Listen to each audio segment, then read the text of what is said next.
বিসমিল্লাহির রহমানির রহিম। আমি কাজী মনিরুল আজম পলাশ, স্পোকেন ইংলিশের বিস্ময়কর আবিষ্কার মনির মেথডের প্রতিষ্ঠাতা। মনে রাখবেন, স্পোকেন ইংলিশ শিখতে হলে মাত্র 3টি কৌশল জানতে হবে। প্রথম কৌশলটি হলো সেন্টেন্স তৈরি করার নিয়ম। দ্বিতীয় কৌশলটি হলো বলার অভ্যাস। তৃতীয় কৌশল হলো প্রয়োজনীয় ওয়ার্ড মিনিং বা ভোকাবুলারি। যে কোনো ব্যক্তি যদি যে কোনো বাংলা বাক্যকে খুব সহজে ইংলিশ তৈরি করতে পারে, তবে উক্ত ব্যক্তি অবশ্যই ইংরেজিতে কথা বলতে পারবে। তাই ইংলিশে কথা বলার একটি সুন্দর কৌশল আমি কয়েকটি ভিডিওর মাধ্যমে দেখিয়েছি। আপনি আমার ভিডিওগুলো প্রথম ক্লাস থেকেই ধারাবাহিকভাবে প্র্যাকটিস করুন, তাহলে দেখবেন আপনি খুব সহজে ইংরেজিতে কথা বলা শিখতে পারবেন। তাহলে চলুন আমরা ক্লাস 1 থেকে প্র্যাকটিস শুরু করি। দেখুন, প্রথমে একটি বাংলা বাক্য আসছে। এই বাংলা বাক্যের কথাগুলো আগে ভালো করে দেখুন। পৃথিবীর যে কোনো নাম, রং, সাইজ, মূল্য, ওজন, নাম্বার জানতে চাইলে আমরা এই কথাগুলো এখন আজকে প্রশ্ন করা শিখবো যে এই পৃথিবীতে যা দেখছেন প্রত্যেকের নাম আছে, রং আছে, সাইজ আছে, মূল্য আছে, ওজন আছে, নাম্বার আছে। এই নাম, রং, সাইজ, মূল্য, ওজন, নাম্বার আমরা কিভাবে ইংরেজি তৈরি করব? সিঙ্গেল শব্দের ক্ষেত্রে, মানে এই ধরনের কথায় যদি কোনো সিঙ্গেল শব্দ আসে তাহলে আমরা এইভাবে সেন্টেন্স তৈরি করব। এখন দেখুন, একটা স্ট্রাকচার আসছে। এই স্ট্রাকচারটি খেয়াল করুন। দেখুন, প্রথমে আছে হোয়াট। এটাকে অনেকে হট বলে, কিন্তু এটা অরিজিনাল হলো হোয়াট। তারপর বর্তমান কাল হলে ইজ বসাবেন, অতীতকাল হলে ওয়াজ বসাবেন, ভবিষ্যৎকাল হলে উইল বি বসাবেন। What is, what was, what will be, তারপরে দা শব্দটা ব্যবহার করবেন। তারপর নাম হলে name, colour, size, price, weight, number. তারপর অফ, তারপর যার কথা জানতে চায়, তারপর এক্সটেনশন। মনে রাখবেন, এই পৃথিবীতে যা দেখছেন, আপনার দু চোখে যা দেখা যায়, আপনি মাত্র 3টা জিনিস দেখতে পাচ্ছেন: একটা ব্যক্তি, একটা বস্তু, একটা প্রাণী। আর এই ব্যক্তি বলেন, বস্তু বলেন, প্রাণী বলেন, প্রত্যেকের নাম আছে, রং আছে, সাইজ আছে, মূল্য আছে, ওজন আছে, নাম্বার আছে। এই নাম, রং, সাইজ, মূল্য, ওজন, নাম্বার দিয়ে যদি আমরা কোনো কথা বলতে চাই, তাহলে এই স্ট্রাকচার ছাড়া অন্য কোনো স্ট্রাকচারে, অন্য কোনো সূত্রে কথা বলা যায় না। আসুন আমরা একটা উদাহরণ দেখি। তোমার দেশের নাম কি? এই যে নাম শব্দ আছে, তোমার দেশের নাম কি, তাহলে কি ইংলিশ কি হবে?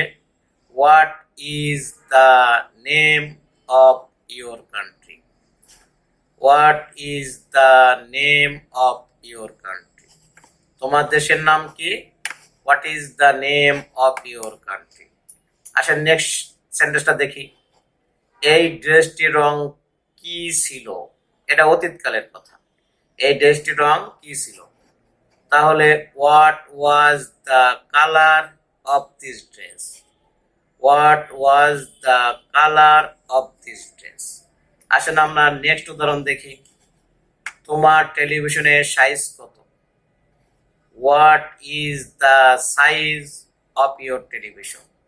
What is the size of your television?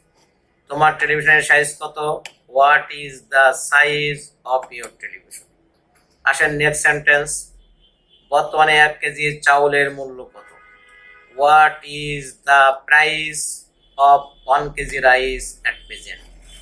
What is the price of 1 KG rice at present? বর্তমানে 1 কেজি চাউলের মূল্য কত? What is the price of 1 KG rice at present? Next উদাহরণ দেখি। সেই সময় তোমার শরীরের ওজন কত ছিল? এটা অতীতকালের কথা। What was the weight of your body at that time? What was the weight of your body at that time? সেই সময় তোমার শরীরের ওজন কত ছিল? What was the weight of your body at that time? আসলে আমরা নেক্সট সেন্টেন্স দেখি। তোমার বাড়ির নাম্বার কত? What is the number of your house? What is the number of your house? তোমার বাড়ির নাম্বার কত? What is the number of your house. Next sentence যদি আমরা দেখি, স্বাধীনতার পূর্বে দেশের নাম কি ছিল? What was the name of this country before independence? What was the name of this country before independence? স্বাধীনতার পূর্বে দেশের নাম কি ছিল? What was the name of this country before independence. আসেন নেক্সট সেন্টেন্স দেখি, তোমার নতুন মনিটরের সাইজ কত হবে? ভবিষ্যৎকালের কথা। What will be the size of your new monitor? What will be the size of your new monitor? তোমার নতুন মনিটরের সাইজ কত হবে? What will be the size of your new monitor. Next sentence, তার বাড়ির দাম কত হবে? এটাও ভবিষ্যৎকালের কথা। What will be the price of his house বা her house? What will be the price of his house অথবা হার হাউস? তার বাড়ির দাম কত হবে? What will be the price of his house অথবা হার হাউস। নেক্সট উদাহরণ, তোমার নতুন ড্রেসের রং কি হবে? এটাও ভবিষ্যৎকালের কথা। তোমার নতুন ড্রেসের রং কি হবে? What will be the colour of your new dress? What will be the colour of your new dress? তোমার নতুন ড্রেসের রং কি হবে? What will be the colour of your new dress. আসেন নেক্সট উদাহরণ দেখি, তোমার এলাকার নাম কি ছিল? তোমার এলাকার নাম কি ছিল? অতীতকালের কথা। What was the name of your area? What was the name of your area? তোমার এলাকার নাম কি ছিল? What was the name of your area. আসেন নেক্সট উদাহরণ দেখি, তাদের দেশের নাম কি? What is the name of their country? What is the name of their country? তাদের দেশের নাম কি? What is the name of their country. আসেন নেক্সট উদাহরণ, এইভাবে আমরা যদি আমরা স্ট্রাকচারটা খেয়াল করি, স্ট্রাকচার যদি ভালোভাবে শিখতে পারি এই স্ট্রাকচারটা, তাহলে এই ধরনের যত কথা হয়, পৃথিবীতে যত কথা বলা যায়, সেই কথা এইভাবে ছাড়া অন্য কোনোভাবে বলা যায় না, লেখা যায় না, কানে শুনলে বোঝা যায় না, পড়লে মানে করা যায় না। এজন্য এই ধরনের কোনো কথা আসলে আমরা এইভাবে কথা বলবো, এইভাবে লিখবো, এইভাবে পড়বো, এইভাবে কানে শুনলে বুঝবো।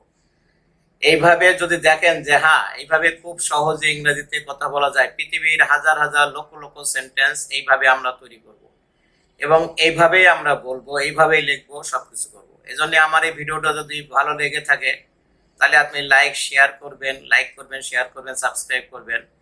এবং আপনি সরাসরি যদি আমার সাথে কথা বলতে চান তাহলে আমার নাম্বার হলো 01711580951, 01711580951। এখান থেকে আপনি প্র্যাকটিস শুরু করবেন। আজকে আমার এটা প্রথম ক্লাস। এই ক্লাস থেকে আপনি শুরু করবেন, এভাবে দেখবেন আপনি 2 মাস 2.5 মাস আমার এই স্ট্রাকচারগুলো একটু খেয়াল করবেন, দেখবেন আপনার কাছে যে কোনো বাংলার ইংলিশ আপনি দেন তৈরি করতে পারবেন। No more today, see you again. আল্লাহ হাফেজ।